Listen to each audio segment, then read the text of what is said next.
शिक्षा मित्रों का मानदेय वृद्धि का न्यूज लगातार अखबारों में चर्चा में बना हुआ है और हर वर्ष ही लगभग इस तरह के न्यूज आते रहते हैं, लेकिन मानदेय में कोई वृद्धि होती नहीं है। मानदेय वृद्धि अगर होता भी है तो 500,000, इससे ज़्यादा उम्मीद हम तो नहीं करते हैं। 500 रुपये, 1,000 रुपये, 2,000 रुपये ऐसा ही कुछ हो सकता है और इसकी भी उम्मीद नहीं है। खैर, ये न्यूज हर साल आते हैं और फिर बाद में पता चलता है कि कुछ भी नहीं हुआ, तो ये फर्जी न्यूज होते हैं और ऐसे ही न्यूज आते रहते हैं। खैर, बात करते हैं संविदा योजनाओं पर। तो जो जितनी भी संविदा योजनाएं हैं, चाहे वो शिक्षा मित्र योजना हो, अतिथि शिक्षक योजना, नियोजित शिक्षक योजना, अनुदेशक और भी बहुत सारी योजनाएं हैं। कोई 5 साल से चल रहा है, कोई 10 साल से चल रहा है, कोई 15 साल से, कोई 20 साल से। तो ये जो योजनाएं इतने लंबे समय से चल रही हैं, तो राष्ट्रीय शिक्षा नीति कहता है कि ये जो लंबे लंबे समय से योजनाएं चल रही हैं, इनको बंद करना है और बंद करने की प्रक्रिया आरंभ भी हो चुकी है। आप उदाहरण में देख सकते हैं कि बिहार में जो नियोजित शिक्षक हैं, उनकी जो है सक्षमता परीक्षा कराई जा रही है और जैसे जैसे वो पास करते जा रहे हैं उनको परमानेंट कर रहे हैं। और यही बात कर लें हम लोग एमपी की, अभी 1 हफ्ते पहले न्यूज आई है, आप जाके वेबसाइट पर चेक भी कर सकते हैं। वहाँ पर 50% आरक्षण दे दिया गया है। यानी कि अगर मान लेते हैं वहाँ पर 50,000 सीटें आती हैं, भर्ती आती है 50,000 की, तो 25,000 में अतिथि शिक्षक ही लिए जाएंगे। उनको वो परीक्षा लेकिन देना ही पड़ेगा, पास करना पड़ेगा। उत्तराखंड का सभी लोग जानते हैं, उत्तराखंड में जो भी टेट पास हुए वहाँ पर परमानेंट कर दिए गए हैं। तो हर राज्य की अलग अलग कंडीशन है, अलग अलग व्यवस्था है, अपने अपने तरीके से कर रहे हैं। लेकिन एक बात इनमें कॉमन है, वो ये कि उत्तराखंड में जो टेट पास को परमानेंट किया तो वो गवर्नमेंट थी बीजेपी। अगर एमपी में देख लें, 50% आरक्षण जो दे करके व्यवस्था बनाई जा रही है, वहाँ पर भी है बीजेपी। बिहार में बात कर लें तो हमेशा से बीजेपी के सपोर्ट में जब जब रही है सरकार, तब तब ही आगे बढ़ पाई है, इस तरह की व्यवस्था कर पाई है, क्योंकि अच्छा खासा बजट चाहिए होता है। तो जो बार बार वर्तमान में जो सत्ता पक्ष है केंद्र में, उनकी तरफ से बार बार कहा जाता है कि जहाँ जहाँ पर बीजेपी शासित जो राज्य हैं उनकी बात कही जाती है। तो ये देखने को भी मिल रहा है कि बीजेपी शासित राज्यों में ही ये सब चीज़ें पहले हो रही हैं। यूपी की बात करें तो यूपी के शिक्षा मित्र भी जो है, कह लें एक तरह से लकी हैं कि यहाँ पर राज्य सरकार भी बीजेपी और केंद्र में भी बीजेपी है, तो ये चीज़ें आसानी से यहाँ भी हो जाएंगी लागू। अब इसको कोई पॉजिटिव ले सकता है, कोई नेगेटिव ले सकता है। एक समायोजन हुआ था यूपी के अंदर, अवैध समायोजन, तो उससे बड़े खुश थे लोग कि जो है हमको इतना वेतन मिलने लगा, लेकिन किस तरीके से मिला इस बात पर ध्यान नहीं दे रहे थे। आपको पढ़े लिखे लोग हैं तो ये भी समझना पड़ेगा कि कौन आपके साथ क्या किया। वो समायोजन जो हुआ था अवैध समायोजन हुआ था और वो 2015 में हाई कोर्ट ने ही रद्द कर दिया था। उस पर फिर फाइनली मुहर सुप्रीम कोर्ट ने 2017 में लगाया। अगर वो अवैध ना होता तो कोई बाहर नहीं कर सकता था, कोई भी नहीं। 69,000 में जो सिलेक्ट हुए हैं, 68,000 में जो सिलेक्ट हुए हैं, उनको कोई बाहर नहीं कर पा रहा है। क्यों? क्योंकि वो नियमतः हुए हैं। तो जब भी कोई चीज़ नियम के विरुद्ध होगा तो उसका तो विरोध होगा ही, और जब विरोध होगा तो फिर जो है जो गलत हुआ उसको सुधारा भी जाएगा। तो अवैध समायोजन हुआ था तो वो रद्द हो गया, लेकिन अभी जो है सब कुछ नियमतः किया जा रहा है, नियम बनाकर किया जा रहा है। तो जो यूपी के शिक्षा मित्र हैं इनके लिए भी तरह तरह के प्लानिंग किए जा रहे हैं। आज की सारी चर्चा उसी पर आधारित है और हम लगातार अपडेट्स देते भी रहते हैं। तो जो यूपी में होने जा रहा है, उत्तराखंड में हो चुका है और आगे उत्तराखंड में भी जो बच गए हैं उनका होना है, और एमपी में भी हो रहा है, बिहार में भी हो रहा है, अन्य राज्यों में भी हो रहा है। तो यूपी के शिक्षा मित्रों के लिए भी आने वाला समय जो है वो काफ़ी महत्वपूर्ण है। ये एक दिन की प्रक्रिया नहीं है, इसमें वर्षों लगते हैं। तो ये न सोचिए कि जो है अचानक से हो जाएगा, एक दिन में हो जाएगा। प्रक्रिया आरंभ हो चुकी है। आपको जो ट्रांसफ़र दिया जा रहा है वो उसी का हिस्सा है। ट्रांसफ़र इसीलिए किया जा रहा है ताकि आप अपने जिस स्थान पर जाना चाहते हैं, जिस ज़िले में जाना चाहते हैं, वहाँ पहुँच जाइए। उसके बाद उत्तराखंड मॉडल लागू होगा यहाँ पर भी, और जो भी टेट पास हैं उनको परमानेंट किया जाएगा, और जो सहायक अध्यापक का वेतन है 40-45 हज़ार, वही वेतन मिलने लगेगा। लेकिन उस स्थिति में पहुंचने के लिए आपको क्या करना है, कैसे करना है, पूरी जानकारी रखनी पड़ेगी और अभी से तैयारी में लगना पड़ेगा। सिर्फ टेट पास कर लेना मात्र ही नहीं, इसके आगे भी बहुत सारी चीज़ें अभी करनी है। पढ़ाई अपनी जारी रखिए, लगातार हम अपडेट्स दे रहे हैं। आपके हाथ में सिर्फ पढ़ाई है, बाकी चीज़ें गवर्नमेंट को करनी है। गवर्नमेंट फिर जैसे कहेगी, जो कहेगी आपको करना पड़ेगा। आप लोग अब तक तो समझ गए होंगे ये बात, अगर नहीं समझे हैं तो अब भी वक्त है, सुधर जाइए, समझ जाइए। अगर आप टेट सी टेट पास हैं तो बहुत अच्छी बात है, नहीं पास हैं तो फोकस कीजिए, जल्दी से जल्दी पास कर लीजिए अगला जो भी टेट सी टेट आए। अगर आप पास हैं तो फिर बार बार फॉर्म भरते रहिए, बार बार टेट सी टेट देते रहिए, ताकि आप पढ़ाई में बने रहिए, अपडेट रहिए, जब तक कि लक्ष्य हासिल ना हो जाए। भाई लक्ष्य हासिल होने तक कर्म तो करना ही पड़ता है, चाहे वो कोई हो, दुनिया का कोई इंसान हो, बीएड करने वाला हो, बीटेक करने वाला हो, एमबीए करने वाला, एमबीबीएस करने वाला, कोई भी हो, जब तक अपने लक्ष्य को हासिल ना कर ले और तब तक वो जो है कार्य करता रहे, यही बेहतर है। अगर वो पहले रुक जाएगा तो लक्ष्य नहीं हासिल कर पाएगा। तो आप लोग पढ़ाई करते रहिए, पढ़ाई को जारी रखिए। और बहुत सारे चीज़ें हैं जो कि प्लानिंग की जा रही हैं, तो आप अपने आसपास जो भी टीचर्स हैं, हेडमास्टर हैं, जो भी आपके अधिकारी हैं, उनसे अच्छे संबंध रखिए। आप स्कूल में अपना जो है कार्य जिम्मेदारी के साथ निभाइए, अन्य सारी चीज़ें अच्छी कीजिए, ताकि आपकी जो रैंकिंग है वो अच्छी हो और ये रैंकिंग आपको हेल्प करे आपका लक्ष्य हासिल करने में। क्योंकि प्लानिंग इस तरह से की जा रही है कि इनका भी रोल रहेगा, तो आपको अपना हर चीज़ सुधारना है। चलिए सुनाते हैं, एक भाई साहब से बातचीत हुई है, आपको पूरी बातचीत सुनाते हैं। और आपके भी मन में कुछ अगर डाउट है, कुछ सवाल है, कुछ पूछना है, तो सामने व्हाट्सअप नंबर ब्लिंक कर रहा है, आप हमें मैसेज कर सकते हैं, या फिर इस वीडियो के कमेंट में आप जाकर के कमेंट कर सकते हैं अपने सवाल वगैरह जो भी। और अगर आप व्हाट्सएप ग्रुप से जुड़ना चाहते हैं तो जो सामने नंबर है उसी नंबर पर आप हमें लिख करके कि शिक्षा मित्र ग्रुप का लिंक चाहिए, ग्रुप से जुड़ना है, मैसेज कीजिएगा तो हम आपको ग्रुप का लिंक दे देंगे।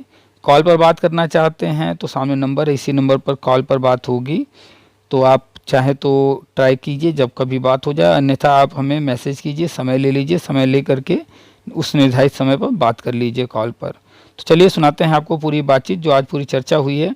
और वीडियो को अधिक से अधिक लोगों तक शेयर कीजिएगा, सारे शिक्षा मित्रों तक पहुंचाइएगा, सभी साथियों को, चाहे वो शिक्षा मित्र हों, अनुदेशक हों, या अतिथि शिक्षक या नियोजित शिक्षक, सब पर जो है सारी जानकारी सबसे संबंधित दी जाती है।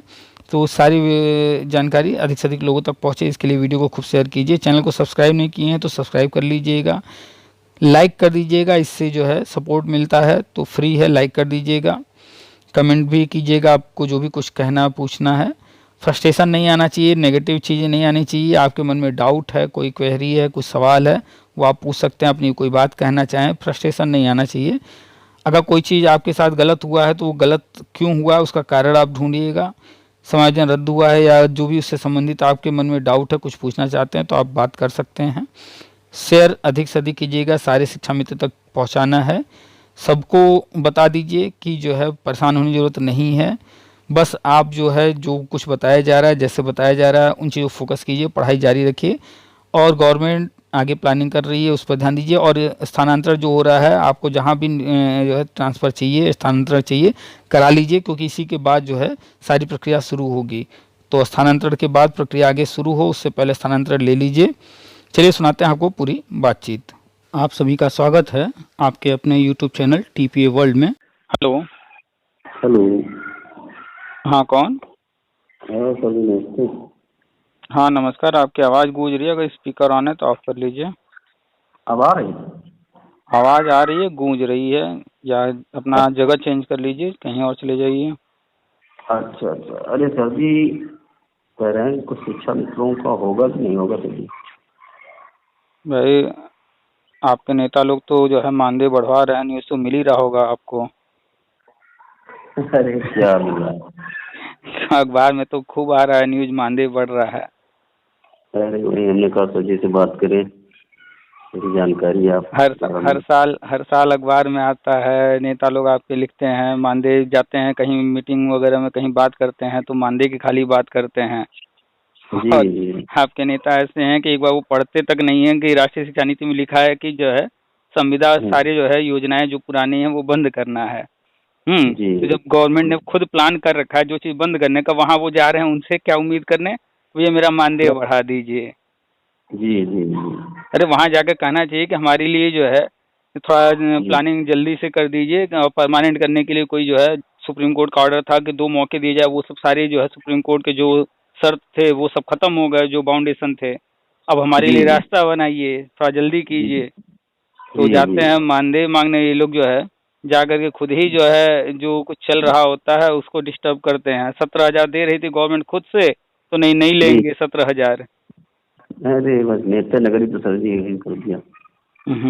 खैर ये तो नेता नगरी की बात हो गई। जी आप लोग जो है केंद्र सरकार की योजना के तहत जो है शिक्षा मित्र बने थे। जी ये केंद्र सरकार की योजना थी ना, शुरुआत केंद्र सरकार ने किया था ना।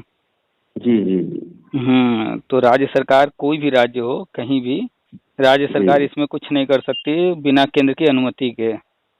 जी जी और यही गलती अखिलेश जी ने किया था कि केंद्र की अनुमति के बिना जो है वो आगे बढ़ गए थे, जी और केंद्र की अनुमति नहीं लिए, और नियम था जी टेट का तो नियम विरुद्ध चले गए, तो बहुत सारी जी गलतियां कर दी जिसकी वजह से समस्या खड़ी हुई। जी खैर सुप्रीम कोर्ट ने जो कहा था वो सारे कंडीशन गवर्नमेंट ने क्रमशः पूरे कर दिए। अब इसके बाद केंद्र सरकार इसमें जो है, जो पूरे भारत में 5.5 लाख लगभग हैं संविदा कर्मी जी शिक्षा मित्र, हर राज्य में है ना। जी जी तो जब ये योजना ही बंद करना है तो उसकी पूरी तैयारी जो है सिस्टमैटिक कर रहे हैं। और जब जो कोई भी पूरी योग्यता रखता है, ट्रेंड है और टेट सी टेट पास है, बहुत सारे राज्य हैं जहाँ पर ट्रेंड नहीं थे तो उनको बाद में फिर ट्रेंड भी करने को कहा गया है या कराया गया। और टेट सी टेट पास नहीं थे, यूपी में ही देख लीजिए कितने थे शुरू में टेट सी टेट पास, अब जा कर के हुए हैं अच्छी खासी संख्या में। तो अब जो है केंद्र सरकार जो इससे पहले चला रही थी कि हर कक्षा के लिए अलग कमरा, स्कूलों में सुधार कर रही थी। स्कूलों को देखे होंगे आपके यहाँ, काफी कुछ बदलाव हुआ होगा। तो वो सब अभी तक बजट उस पर खर्च हो रहा था, अब जा रही है शिक्षक पर खर्च करने। तो शिक्षकों की संख्या बढ़ाने जा रही, परमानेंट शिक्षक हर कक्षा में। शिक्षक योजना के तहत जो है, जो भी TET C TET pass, BEd है, बीटीसी है, डीएलएड है, या दुरुस्त बीटीसी किए हुए शिक्षा मित्र हैं, इन्हीं को जो है नियुक्ति देगी। तो जो TET C TET pass BEd BTC हैं उनको वर्षवार नियुक्ति, और शिक्षा मित्र जो हैं इनको भी। लेकिन शिक्षा मित्रों में थोड़ा सा ये रहेगा कि कुछ चीज़ें अलग रहेंगी, जैसे उत्तराखंड में हुआ वैसे ही करेंगे, लेकिन राष्ट्रीय शिक्षा नीति के अनुसार इंटरव्यू डेमो वगैरह भी कराना है। तो एक मानक तैयार किया जा रहा है, उसके तहत जो है रैंकिंग की जाएगी। चूँकि लगभग 1.5 लाख शिक्षा मित्र हैं यूपी के अंदर, और इतना बजट नहीं है कि एक साथ सबको किया जाए। तो क्रमशः करेंगे। तो अब उसमें मेरिट लिस्ट बनाएंगे, तो मेरिट लिस्ट बनाने के लिए क्या क्या पैमाना होगा वो पैमाना तैयार किया जा रहा है। तो इंटरव्यू होगा, डेमो होगा, वो तो होगा ही। जो आपके बीओ हैं, बीएसए बीएसए हैं, या आपके स्कूल के हेडमास्टर या सहायक अध्यापक, इन लोगों को जो है मार्किंग इन लोग से करवाया जाएगा। रैंकिंग मतलब कुछ क्वेश्चन तैयार किए जा रहे हैं, उसके आधार पर इनसे जो है फॉर्म भरवाया जाएगा, और जहाँ पर जो शिक्षा मित्र हैं तो उनका वहाँ पर कार्यभार कैसा है, कैसा पठन पाठन है, इसके बारे में इन लोगों से जानकारी ली जाएगी। उसके आधार पर नंबर देंगे। अब जैसे मान लीजिए कहीं पर हेडमास्टर हैं या कहीं पर कोई सहायक अध्यापक है, तो वो लोग हमेशा वहाँ पर हैं इस विद्यालय में, तो उनसे जो है फीडबैक लिया जाएगा। बीओ हैं या बीएसए हैं, एबीएसए हैं, जो अधिकारी लोग हैं, उनसे फीडबैक लिया जाएगा। 20-20 नंबर बनाया जा रहा है कि लोगों से 20-20 नंबर का मार्किंग करा के उसके नंबर, इंटरव्यू वगैरह जो होंगे उसके नंबर सब जोड़ के, तो जैसे मान लीजिए शुरू में जो है पहले शिफ्ट में 20,000 को करना है, तो ऐसे 20,000 लोग को चुना जाएगा जिनके नंबर अच्छे होंगे। तो तरह तरह के मानक तैयार किए जा रहे हैं। तो उन मानकों पर तो खरा उतरना पड़ेगा, और जैसे जैसे लोग सीटें आती जाएंगी उतने लोग होते चले जाएंगे। तो बस पठन पाठन पर, अपने जो विद्यालय पर ध्यान दीजिए, जो भी है वहाँ चल रहा। गवर्नमेंट जो है ये जो बजट आने जा रहा है, ये इसी साल बजट बनाएगी, और ये 25-26 और 26-27 2 साल में करेगी। तो जो लोग अच्छा अपना रैंकिंग करेंगे उनका पहले होगा। हम्म, तो जितनी जल्दी हो जाएगा उतना बढ़िया रहेगा। जैसे देखो 69,000 में 68,000 में हो गए ना शिक्षा में सहायक अध्यापक। अब उनको तो नहीं ना चिंता है कि मानदेय बढ़ेगा नहीं बढ़ेगा। ना ना ना। हर 6 महीना पर 1 साल पर उनका जो है इंक्रीमेंट लगना है और वेतन बढ़ हाँ, जाना है अपने आप। ना ना वो तो है। 69,000 में जो सहायक अध्यापक बने इस समय कितना पा रहे हैं सैलरी वो? हाँ काफी। वह 45,000 के ऊपर पा रहे होंगे। हाँ हाँ हाँ। 45,000 50,000 तक वो पहुंच रहे हैं। जो जितनी जल्दी जो है ज्वाइन कर लेगा वो उतना ज़्यादा लाभ में रहेगा। तो बस किताबों पर ध्यान दीजिए, पठन पाठन, और इसके बाद जो है जो स्कूल में पठन पाठन चल रहा है विद्यालय में वहाँ की जो व्यवस्था है इन्हीं दो चीज़ों से आंका जाएगा, रैंकिंग इन्हीं पर आधारित रहेगा। बाकी जो नेता वेता फालतू बातें करते हैं इनके हाथ में कुछ नहीं है। ना ना ना। इनके कराने से कुछ होता तो अब तक न करा लिए होते। हाँ, हो जाता हो जाता ही। दो ही चीज है, केंद्र सरकार और राज्य सरकार। बस तो राज्य सरकार हो सकता है 100 200 500 1000 कुछ मानदेय बढ़ा दे, तो वो तो मसरूफ मैटर है, वो राज्य सरकार के अधिकार क्षेत्र में है, वो बढ़ाए ना बढ़ाए वो उनको इस पर विचार करना है। न्यूज़ तो आता रहता है, बस पढ़ते रहिए। रही बात परमानेंट करना है या और भी जो चीजें करनी है वो सब केंद्र पर आधारित है। तो केंद्र सरकार ही इसमें सब कुछ करेगी। नेता लोग जाते हैं राज्य सरकार के पास मांगने कोई भी चीज, तो राज्य सरकार के जब अधिकार क्षेत्र में है ही नहीं है जो चीज, वो कहाँ से वो कर देंगे। योजना जब केंद्र की है तो क्या मतलब? है आप लोग का जो 2014 में अखिलेश जी ने किया था समायोजन, तो उसके लिए केंद्र से ही तो अप्रूवल मांगा था कि हमारे यहाँ पर जो है कार्यरत शिक्षक हैं उनको परमानेंट करना है। उन्होंने शिक्षा मित्र को छुपा लिया था, कार्यरत शिक्षक झूठ बोल करके मांगा था। खैर वो तो झूठ था, तो वो तो कोर्ट से रद्द हो गया, लेकिन अप्रूवल उन कहाँ से लेना हुआ था, उनको भी केंद्र से ही लेना हुआ था। भले झूठ बोल करके लिए थे तो उससे क्या, लेकिन गए तो केंद्र के पास ही ना। चूंकि 70% जो है 65% 70% जो भी वेतन का हिस्सा है वो जो भी खर्चे हैं वो केंद्र सरकार देती है। तो राज्य सरकार बिना केंद्र के तो आगे बढ़ ही नहीं पाएगी। ना ना। तो बस केंद्र पर नजर रखिए। राष्ट्रीय शिक्षा नीति केंद्र सरकार लेके आई है, जो राष्ट्रीय शिक्षा नीति में लिखा है वही होगा। उसमें साफ साफ लिखा हुआ है कि जितनी भी संविदा की योजनाएं हैं, संविदा नहीं संविदा योजनाएं, वो सब बंद होंगी। चाहे वो शिक्षा मित्र हो, चाहे अनुदेशक हो, चाहे अतिथि शिक्षक हो, या फिर पैरा शिक्षक, तदर्थ शिक्षक, नियोजित शिक्षक, जहाँ कहीं जिस भी नाम से हैं। तो ये जो 5 साल 10 साल 15 साल 20 साल से योजनाएं चल रही हैं, ये सब जो है योजनाएं बंद होंगी। बिहार में ही देख लीजिए, वहाँ पर जो है नियोजित शिक्षकों को वहाँ पर सक्षमता परीक्षा कराया जा रहा है, अलग से उनका हो रहा है। उनको जो है ये सक्षमता परीक्षा सिर्फ यही जो नियोजित शिक्षक हैं संविदा वाले, सिर्फ उनके लिए अलग से कराया जा रहा है। और वहाँ आधे से अधिक जो है नियोजित शिक्षक परमानेंट हो गए। तो अलग अलग राज्यों में अलग अलग तरीके से हो रहा है। एमपी का उठा के देखिए, अभी मुश्किल से 1 हफ्ता हुआ है एमपी में, वहाँ पर नई नियमावली बन गई है और भर्तियों का कैलेंडर जारी कर दिए, और वहाँ पर सीधे 50% आरक्षण दे दिए। जैसे मान लीजिए यूपी में आया था 69,000, तो 69,000 में 7-8 हजार शिक्षा मित्र हुए हैं। तो वहाँ पर हर भर्ती में 50% आरक्षण कर दिए। 69,000 में सीधे सीधे आधा सीट मतलब संविदा वालों से ही भरेंगे, ऐसी व्यवस्था लागू कर दी। तो अलग अलग राज्य अपने अपने तरीके से व्यवस्था करके केंद्र से अप्रूवल लेके आगे बढ़ रहे हैं। तो एमपी में 50% सीधे आरक्षण दे दिया। आओ भैया, आप जो भर्ती हो रही है फॉर्म भरो, 50% का आरक्षण है, 50% सीटों पर जो है अपना अधिकार जताओ और ले जाओ 50% सीट। नियोजित शिक्षक बिहार में परमानेंट कर रहे हैं, तो वहाँ पर सीधे सक्षमता परीक्षा अलग से परीक्षा ही करा दे रहे हैं, आसान सा परीक्षा। अब कोई उस पर सवाल भी नहीं खड़ा कर सकता कि भैया इनको आप डायरेक्ट कैसे कर दिए। तो वहाँ भी नियम था कि भैया आप टेट पास हो, आओ सक्षमता परीक्षा का फॉर्म भरो और फिर परीक्षा दो और फिर परमानेंट हो जाओ। आधा से अधिक वहाँ हो गए। वही काम यूपी में भी कराना था कि जो है एक अलग से जो है इनका जितने भी शिक्षा मित्र हैं उनको कहना था टेट पास करो, एक अलग से परीक्षा करा के, और उसके बाद नियम तो आगे बढ़े होते तो यहाँ भी कोई दिक्कत ना आता। यहाँ भी कोई दिक्कत नहीं। लेकिन आपके नेताजी लोग कहते भैया हम तो टेट परीक्षा ही नहीं देंगे। जब टेट ही नहीं देंगे तो फिर नियम के विरुद्ध जाने पर तो यही होना था ना। हाँ नहीं नहीं, वो सहायक अध्यापक न बनाते, ऐसे बढ़ा देते वेतन तो अलग की हाँ, बात। ये चीज किए होते या तो अखिलेश जी की जो है मानदेय खाली बढ़ा दिए होते, हाँ वो कोई बढ़ा दिक्कत सकते थे। नहीं। हाँ बढ़ा सकते थे इसकी। बिल्कुल, बिहार में जितने नियोजित शिक्षक हैं जी ये जी लगभग 10-15 साल से ये नियोजित शिक्षक थे।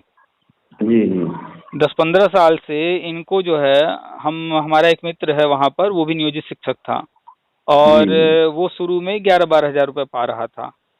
जी इंटर कॉलेज में था तो वहाँ पर जी जैसे अपने यहाँ शिक्षा मित्र हैं, अनुदेशक हैं, तो वहाँ नियोजित जी शिक्षक बोले जाते हैं। तो वो 11-12 हजार पा रहा था। अभी जो है वो नियोजित शिक्षक ही रहा और धीरे बढ़ते बढ़ते मानदेय वहाँ पर करीब करीब वो पहुँच गया 25-30 हजार के आसपास। और अब तो सक्षमता परीक्षा वगैरह जो हुआ है, बीपीएससी की जो परीक्षा कराई है, वो सब परीक्षा पास करके अब तो परमानेंट हो गया। लेकिन अच्छा क्या अच्छा था वहाँ कि मानदेय ही जो है सरकार बढ़ाती रही। अच्छा। हाँ तो तो इसमें कोई उसपे अड़चन नहीं, तो उसपे कोई ऑब्जेक्शन कोई नहीं कर पाया, कोई नहीं कर पाया क्योंकि भाई। मानदेय बढ़ाना वो अलग मुद्दा है, उसमें कोई अलग ऑब्जेक्शन मुद्दा नहीं है। कर सकता, वो अधिकार क्षेत्र में आता है उनके। हाँ तो नहीं, वहाँ पर शायद सोचो 25 हजार, 30 हजार, 20 हजार के ऊपर ही पा रहे थे सारे लोग। जी वही काम यहाँ भी किए होते, हर साल जो है कोई नियम बना देते कि हर साल जो है 10% बढ़ाएंगे, 20% बढ़ाएंगे, हाँ कोई दिक्कत नहीं होती।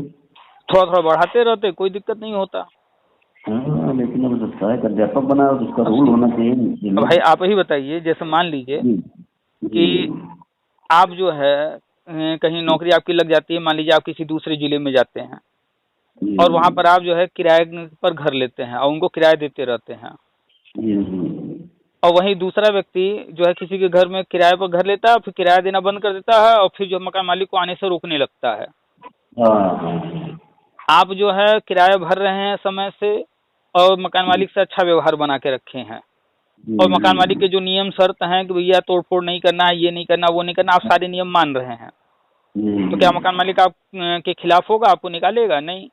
नहीं अब वहीं दूसरा नहीं व्यक्ति है किराया समय से नहीं दे रहा है, मकान मालिक से लड़ाई झगड़ा कर रहा है, उनको ही नहीं आने दे रहा है, तोड़ फोड़ कर रहा है कुछ भी, तो मकान मालिक तो कहेगा ना भैया भागो यहाँ से, तुम उसको निकालने की कोशिश करेगा हर तरह से। बिल्कुल सही। तो यहाँ दोनों कंडीशन, दोनों में क्या डिफरेंस है, दोनों कंडीशन में, एक में जो नियम शर्त जी मकान मालिक ने बना रखा है, आप उनके नियम शर्तों पर चल रहे हैं, तो जी आप उनको समय से किराया दे रहे हैं, वो किराया बढ़ा रहे हैं तो भी आप जो है समय से हर चीज कर रहे हैं, तो वो आपको वहाँ पर रहने से नहीं रोक रहे। और दूसरी तरफ जी कोई व्यक्ति है उनके नियम शर्तों के अनुसार नहीं चल रहा तो वो उनको निकालेंगे। तो बिल्कुल नियम बिल्कुल। शर्त जो बने हुए हैं उसके आधार पर ही तो आपका जो है स्थान निर्धारित होगा कि आप वहाँ रहेंगे या नहीं रहेंगे। अब गलत नियम तरीके से आप वहाँ कुछ भी करेंगे तो जाहिर सी बात है कि कोई ना कोई तो विरोध करेगा ही। बिल्कुल बिल्कुल बिल्कुल। तो जब नियम विरुद्ध गए तो अन्य जो कैंडिडेट हैं, भाई नौकरी तो सबको चाहिए ना, हम्म। कंपटीशन कितना तगड़ा देख ही रहे हैं, तो जब नियम विरुद्ध कोई चीज करेंगे तो हर व्यक्ति जो चाहता है हमें भी नौकरी मिल जाए तो वो तो खोजेगा मौका ना कि कहीं कोई गलती हो उसको जो है पा करके हाँ हाँ इसको बाहर हाँ करें। हाँ कोर्ट में ले जाना है। तो बस वही हुआ। अभी देखिए 69 हजार में 68 हजार में इतने शिक्षा मित्र हो गए, क्या उनके खिलाफ कोई एक शब्द बोलता है? नहीं कोई एक शब्द बोलेगा ही नहीं, ना कभी उन पर सवाल खड़ा करेगा कि ये कैसे आ गए कैसे नहीं आ गए। वो भाई अपना नियम से आए हैं। हाँ हाँ कुछ लोग कहते हैं अगर बहुत सारे शिक्षक बन गए हैं जुगाड़ से बन गए हैं, अरे भाई जुगाड़ उन्होंने किया ठीक है, मान लेते हैं चलो उन्होंने घूस दिया होगा, लेकिन कागज तो वो अपना जो नियमतः जो कागज होता है वो कागज का काम पूरा करा करके तब घुसे ना अंदर। हाँ कागज तो लगाए। तो आप भी भाई जब जा रहे थे जो है या जाना चाह रहे हो तो नियम आप जो है उन नियमों को कागज पे पूरा करा दो भले, और क्या किए क्या नहीं किए वो सब साइड में। हाँ एक सेट हाँ, तो अखिलेश जी को बस। बस यही करना था कि कागज पर जो है काम कम से कम पूरा दिखे। कागज का बड़ा महत्व होता है। हाँ विभागीय चेक करा देते कोई दिक्कत नहीं होती हाँ, के लिए। और अभी जो है ये सरकार, चूंकि सुप्रीम कोर्ट का ऑर्डर था उसमें बहुत सारे बाउंडेशन थे, तो उन सारी चीज़ों को ध्यान में रख करके वो पूरा की 2 मौके वगैरह, जो सुप्रीम कोर्ट का ऑर्डर है, जो केंद्र सरकार की जो पॉलिसी है उसको ध्यान में रख करके आगे के लिए रास्ता बना रही है, तो समय लग रहा है, और समय लग रहा है तो लग रहा है कि ये तो कुछ कर ही नहीं रहे हैं। लेकिन अब जो है पूरी तैयारी कर चुके हैं।